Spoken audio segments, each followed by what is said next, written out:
Hey, what's up, everyone? It's Luzier. I play in a band called Korn, and I'm hanging out at Download Festival with my buds, and we're just talking about everything drumming right now. And so they were asking me like, what happens when I get to the venue? Like, what happens? Do you eat? How many hours before? Do you warm up? And it's very important. Like, you don't realize, like, when you're out, especially our tour's been very vigorous. Lately, we started in Moscow, and we have a 30-hour drive to the Ukraine, and you're in between the other 22 and a half hours on stage. It's a lot of like work just to keep well and fit and a steady diet, and you really want to take care of yourself on the road because it becomes very crazy out here. And us as drummers, we have it's a very physical instrument. All four limbs are moving all the time, so very important to judge. Like, personally, I try not to eat 3 to 4 hours before I play, just because, especially today, we're, 50, 60,000 people out there. The adrenaline gets moving, and it's not even a nerve thing anymore as much as it is just the energy and the excitement. So if you got a full stomach out there and you got a burrito in your belly, it's not a good hang out there. So you kind of want to eat. Try to wait till after the show. I try to pace myself. We'll go on in 2 hours. I ate about 2 hours ago, so I'll be good out there. It's really important to stretch. I'm 40 now, and knock on everything that's wood. I've never had hand problems or any tendinitis or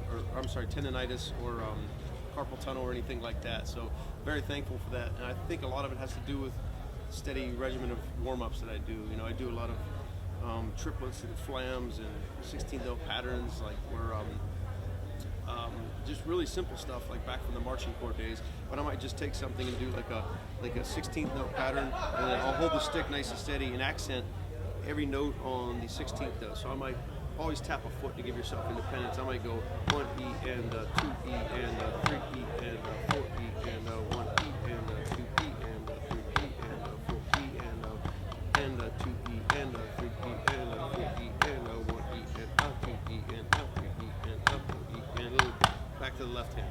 So it's real important to keep the accents nice and high and the other notes really nice and low. And why I do that is because of dynamics. You're always playing different stuff where you're nailing something, you're playing really soft. So if you practice nice and low, when you're practicing, on a shuffle or anything like that, they're not going. It's always you're playing.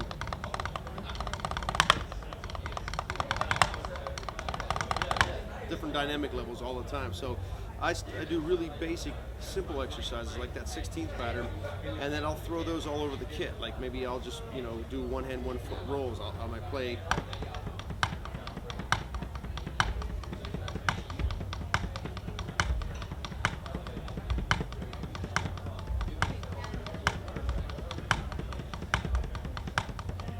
And I even do that on the floor like that because there's a resistance coming up from your leg that you don't have on the kit.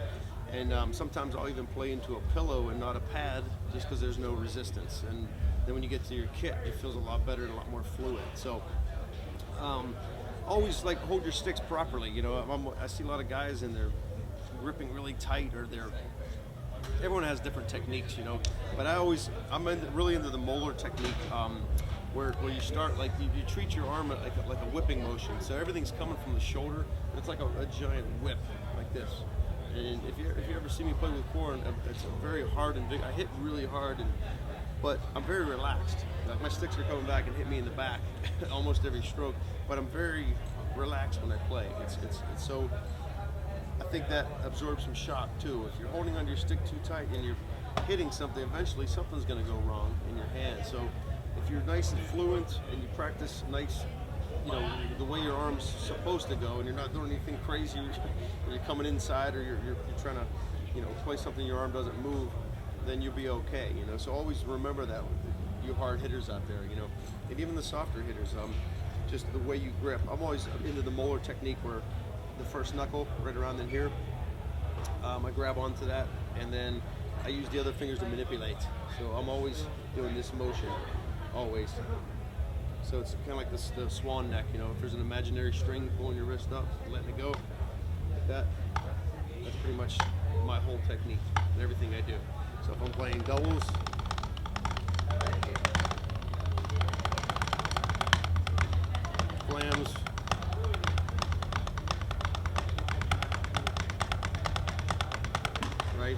it's always that same kind of single strokes. If I'm playing this, faster single strokes, I'm still holding, but I'm still. It's all from the wrist.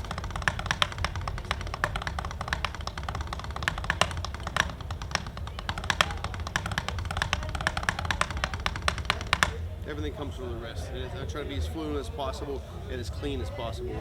The cleaner you practice, the cleaner your fills are going to come out, and that's a really important thing. So that's about all I do. I do like 20 minutes of that a day, and sometimes I'll whip out a pocket metronome.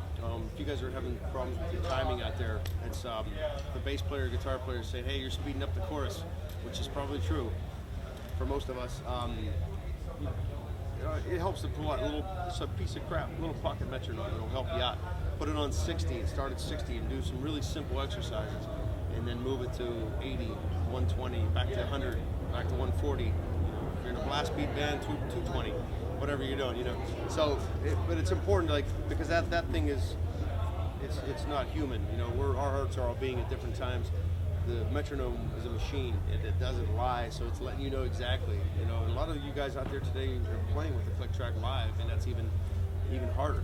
So it becomes a part of you after a while, but it takes time to build your internal clock. So the more time you use a metronome, the better it is for your band.